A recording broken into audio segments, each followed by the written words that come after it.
I don't believe in can't. See, I heard that word as a child far too many times.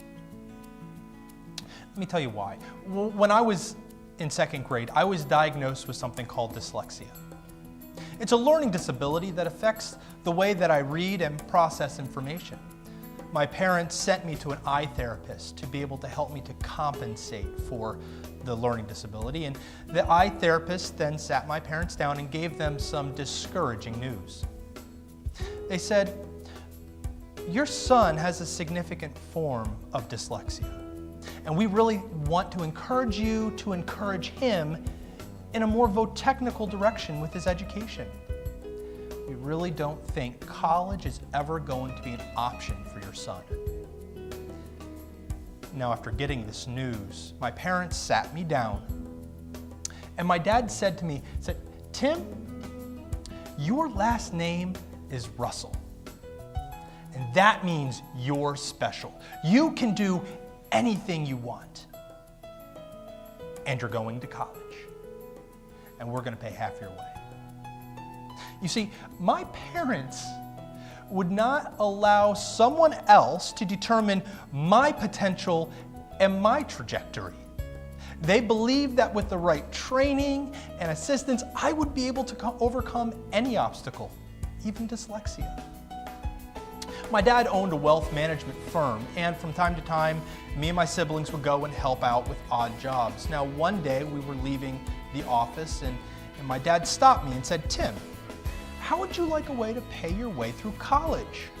I looked at him and said, "Sure, what do you have in mind?" He stepped into his office and grabbed a book and tossed it to me. He said, "Tim, if you can pass this test, I guarantee you'll have your way paid through college." I looked at the book and flipped through it. It was a Securities exam manual. And I said, "Sure, Dad, I think I can do this." Now, when I said that, all the fears and concerns about not being able to go to college or maybe he can't cut it came flooding back in. You see, he wasn't thinking about those fears and concerns. He was thinking about the interest that I'd showed and the potential that I had.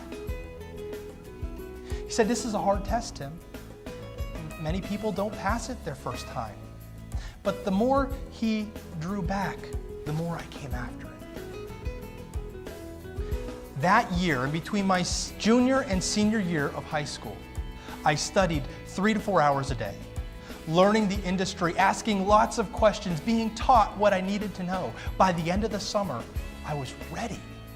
I can still remember the few moments from when I clicked to finish the test to when it popped up the results. It felt like an eternity. And then there it was. I, Timothy Russell, age 17 with dyslexia, had passed my Securities exam. I was so excited.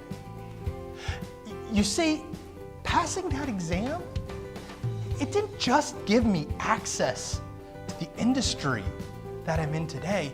It taught me how to learn, and it taught me another very important lesson, that with the right help and assistance, I can overcome any obstacle.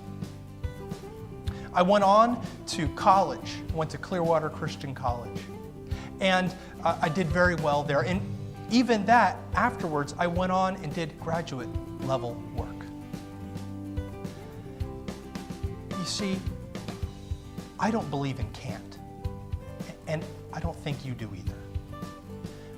My goal as a wealth manager is to help a select group of successful Christian families overcome the can'ts in their life. I'd love to partner with you to overcome your obstacles. Thank you.